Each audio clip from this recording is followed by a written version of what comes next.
Hi, my name is Janine Rohrer, and I'm a spiritual director located in New York City, where I've lived for over a decade now and have been working in spiritual direction for about 6 years.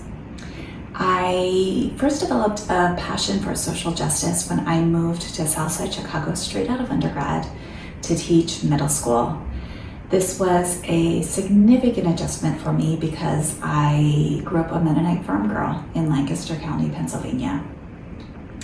And God really used that time in my life to show me His heart for justice. I also started going to a vineyard church during that season in my life. I vividly remember walking into a small vineyard church plant in Southside Chicago and immediately feeling at home. And so as I moved since Chicago, when possible, I always tried to plug into a vineyard church.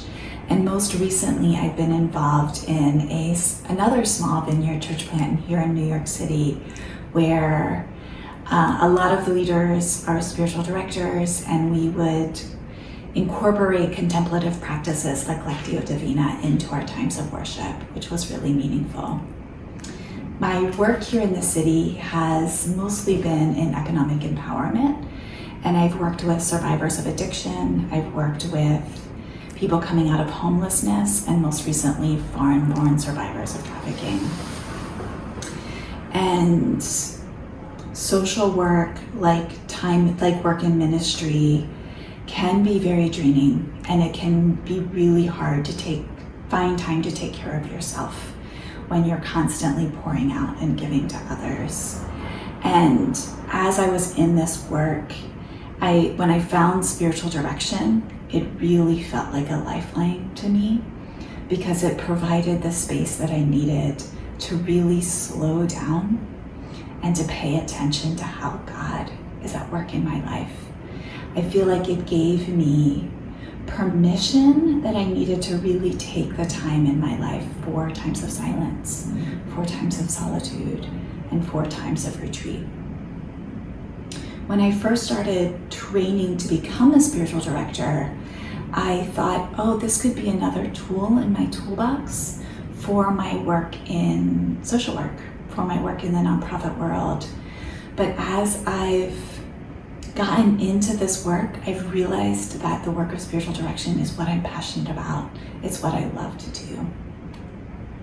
I see spiritual direction as a space for an individual to really slow down, to pay attention to how God's at work in their life. And as a spiritual director, I see it as a space for me to listen to God, and for me to listen to you, and to really ask those gentle questions, to explore where God is at work. Sitting with people in the process of spiritual direction is what I love to do. And as you commit to this time of well-being, I would be honored to sit in this sacred space with you and with God, to pay attention to how God is at work in your life.